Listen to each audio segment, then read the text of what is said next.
Welcome back. This is Hope at Dawn right here at Hope TV, where you look and you live. It is time for the newspaper review.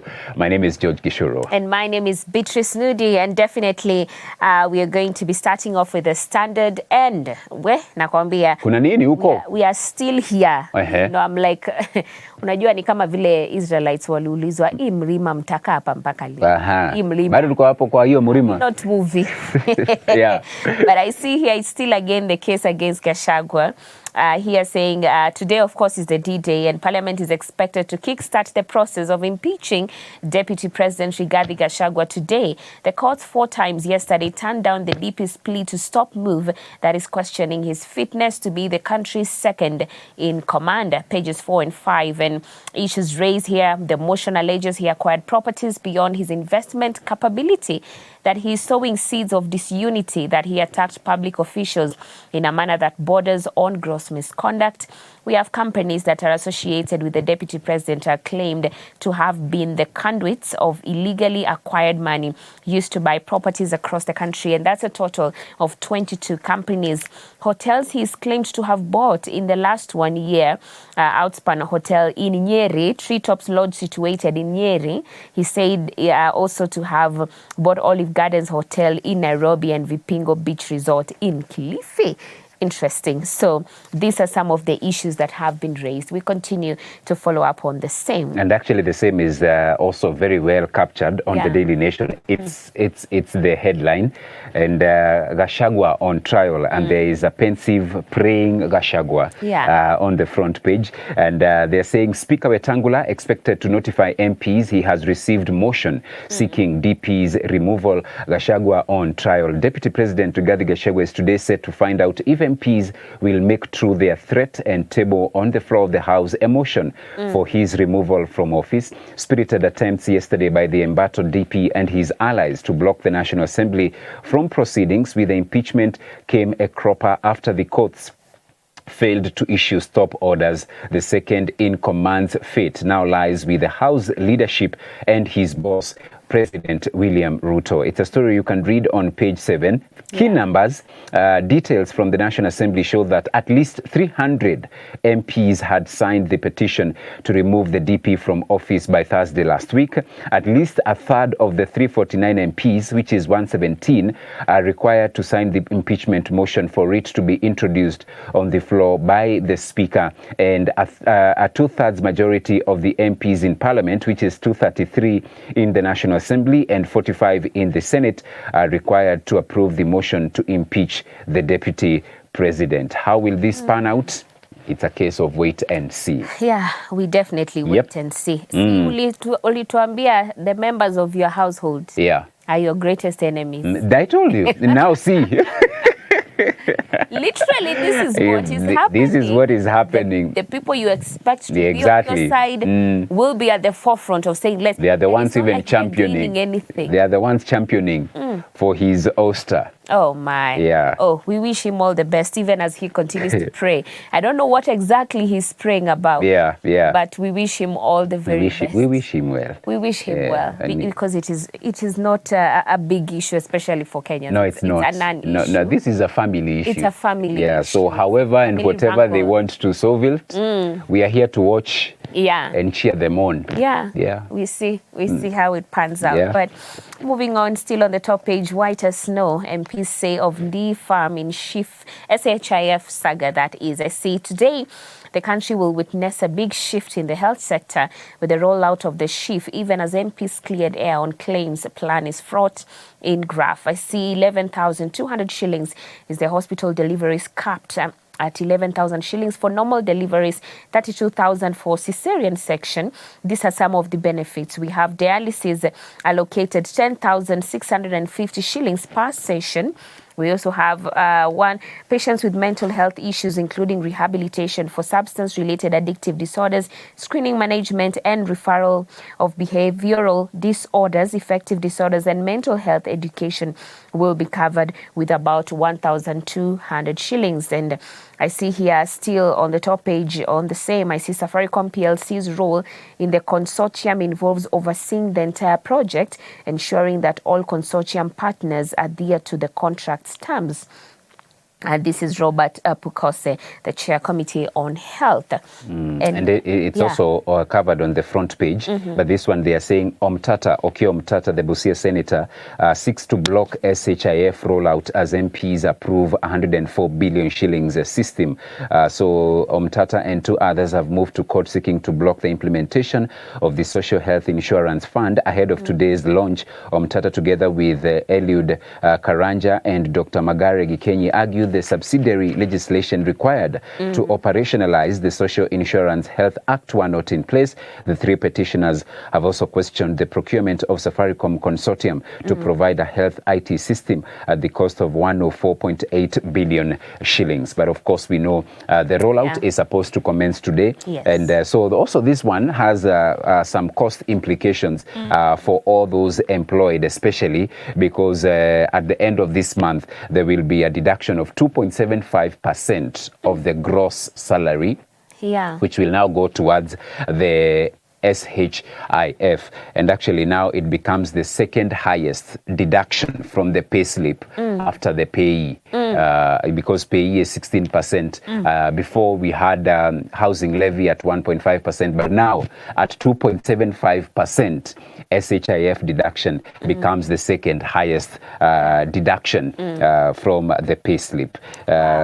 So I thought that was important to note, to mention, so that when you receive, but also I expect, imeenda wapi? So just get to know, basing it on your salary, toa 2.75%, to get to know how much you'll be contributing to the SHIF. But I think it's just as we were saying earlier on, people should not be anxious. You know, even as we share this news, we are a Christian-based station. Yes. And one thing that we believe, and this is not just because we are CITAM or because we are part of CITAM, but one thing I believe is that we ought not to be anxious about the provision, about where the money will come from, because God is much more than these little salaries that we are receiving. I mean, they can cut half of it for all we care. One thing we know is that God is our provider. So do not be worried. Do not be anxious. God will meet all your needs according to his riches in glory. His abundant wealth. He has so much wealth. So definitely, it may not come from your boss, but God is your source, and you're connected to a source that will never run dry. So don't worry. They can cut here. God will double on another side. That's what I know. That's what I believe, and I have faith that that is just the truth. So we move on. Page 2, I see how Ruto has single-handedly dismantled Mount Kenya region. I see he was a regular visitor in the region, presenting himself as Uhuru's errand boy. Experts say the first stage of cultivating loyalists was during the 2017 Jubilee Party primaries, and I see here that all hell broke loose because some interested parties rigged out highly popular people in some of our own areas in Mount Kenya and Rift Valley and planted the people they wanted. This is David Murathe, who is the Jubilee's vice chairperson and Uhuru's ally. And moving on, still on the page 2, I see hooded men arrest activist Kebaso in Nairobi. I see Mora Kebaso, activist who has been exposing abandoned projects and what is claimed to be corruption by the national government through social media, was yesterday evening arrested by men believed to be police officers. This is definitely sad. And they're saying here a man claiming to be his friend and did not reveal his name, but witnessed the arrest said only one officer introduced himself as the others were in masks. So this could be, unfortunately, probably another case of abduction. A case of abduction. If that friend had not seen him, then...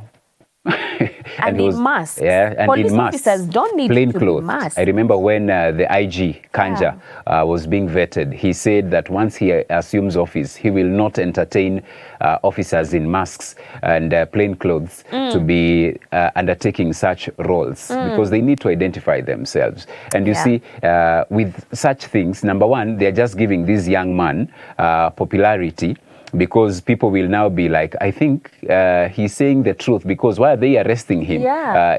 Then number two, they are just agitating people because he has been resonating with a number of people. We have seen the places he has visited, and he has drawn crowds. So that means that he has been resonating with a lot of people. So are you not agitating them again to come out now and demand for his release? For his release, and we go on in circles. Yeah. And I see here one of the people here saying that his arrest is a clear example of a plot by the government to silence Kenyans pushing for justice and accountability. Unfortunately. According to Khalid, it is clear that the government is afraid of Kebaso stores across the country that push for accountability of taxpayers' money. Remember, he faulted President William Ruto and Interior CS Kithure Kindiki for their arrest, saying that such steps will not cower or silence Kenyans, but will only embolden them to stand up against the Kenya Kwanza administration. This is really sad. And it was seen, it was exposed. Maybe they wanted it ikuwe chini ya maji. Exactly. But someone actually saw people in masks. Only one person introduced themselves as a police officer. Then the others were in masks.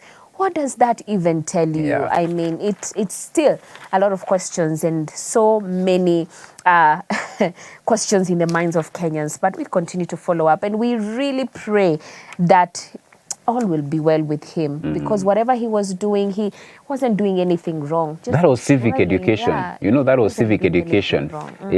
Just creating awareness of what was happening, creating awareness. This money had been allocated to do this. This is how far it has gone. So it's just civic education. Anyway, it is well. It is well. It is well. And moving on, page 8, Controller of Budget exposing secret treasury visit to Adani. I see the discussion centered on PPP, a key focus for President Ruto's development plan. Taxpayers bore the cost of the trip, amounting to 1,252,540. So the Kenyans took care of that visit. So I see it's the cost of the trip to India by 2 treasury officials. Money that taxpayers bore. The visit remains shrouded in secrecy. But still, we see exposure of these things. So we continue to wait and see, because I believe nothing hidden will remain hidden. Things are going to be exposed, and in due time, justice will be served. That continues to be our prayer. And moving on, I see here why Kihika's succession case has dragged on for 20 years. Wondering why, that story on page 12, Court Hans Kioni functions sigh of relief in battle for Jubilee Party. That's a story on page 13. And moving on, there's a special report here on page 24 of the Financial Standard, and I see KRA Treasury at odds over taxman bid to retain 2% of tax revenues. Agency argues retaining part of the previous year's collections is vital for funding initiatives aimed at advancing technology and also capacity building. That's on page 24 of the Financial Standard. And just looking at the counties today, I see Taita Taveta MCA split on plot to impeach Mwadime over staff strike. Some MCAs want the governor to take responsibility for health workers' strike. In Kakamega, we have CS Chirchir urged to fix Kakamega airstrip runway. And finally, in Nairobi, very, very sad, I see family of man shot in Parklands denies land dispute claims, a whole family. I mean, the family of Panara Sagara has denied claims that he was killed over a piece of land in Narok County. Sagara died in hospital after he was shot by 2 men on a motorcycle on September 24th and was cremated on Sunday at the Kariakor Crematorium. A story on page 28 of the counties. And moving on to the sports, I see Arsenal set piece guru ready to prey on PSG's weak points. Gunners have emerged as Europe's preeminent force at corners and free kicks, thanks to set-piece guru Nicolas Jover. And moving on, I see Ten Hag, please give me more time to turn around. For what? To turn around Manchester United. To ensure we are giving him more time to bury us. Lakini si ulisema hii kitu si personal. Si personal. Ndio nasema si personal. Why are you saying us? To bury us. For what? To bury them. You have corrected that very quickly. Yeah. Jamani. But Dutchman is convinced he will be given time to turn around Manchester United fortune. There's no time. There's no time. Yeah. We get You will bury them. Jamani. Red Devils is under even more pressure, even after the 3-0 loss to Tottenham. Imagine. Surely. Tottenham, I don't watch ball, but Manchester United. Imagine. Anaitisha more time. Come on. Hata Beatrice ajui na anasema hapa. Imagine. Tottenham. Kwanza at home. Walikuwa nyumbani hii Man United. No. Walilala nyumbani. Anyway. Hata mimi sitaki apewe chance. Si ndio? Apewe tu handshake aende nyumbani. Anyway. Daily Nation, relief as missing Mombasa taxi driver found alive in Migori. That's a good news there of Victoria Mumbua Muloki, who went missing in Mombasa, was yesterday found injured and unconscious in Migori County.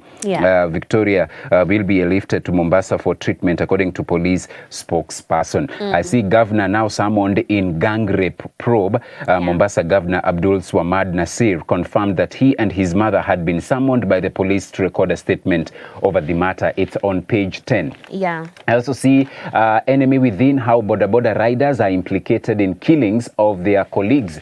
You can read that story on page 14. And then varsity lecturers and staff to know details of pay deal on Friday. Technical committee was formed at the weekend to work on tabulations for job grades for 3 days. Then I see on the pullout today, DN2 pullout, powering SME from hardware to paint manufacturer, starting with just one employee. The company currently employs more than 100 people, plans to relocate to Kamulu in Nairobi County, where it has established another factory to expand production capacity. On the DN2 Healthy Nation, scars of abortion, they are having that special report on pages 4 and 5. Every year, thousands of women lose their lives while terminating pregnancies. The lucky ones survive but live with the scars that come with it for the rest of their lives.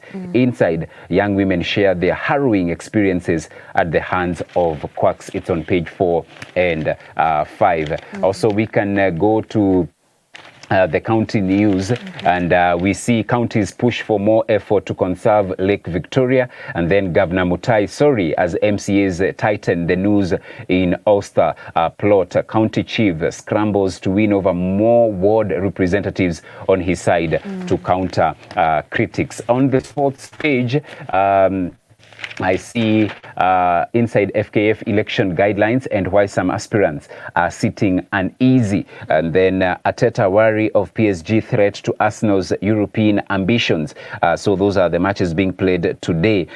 Salzburg versus Brest 7:45, Stuttgart versus Sparta Prague 7:45, Barca versus Young Boys at 10, Leverkusen versus Milan at 10, Borussia Dortmund and Celtic at 10, Inter versus Skriniar, and PSV versus Sporting Lisbon. Arsenal will be at home to PSG at 10 p.m. And then finally, how workers' take-home pay will shrink on SHIF deductions. We have highlighted that. Factories' nighttime power charges set for fresh review, and shillings holds steady despite globally weakening dollar. That is a story you can read on the Business Daily. All right, and that's it for the newspaper review. Right about now, it's time for us to take a short break, even as we have a look at the video of the day. We'll come back and talk about it.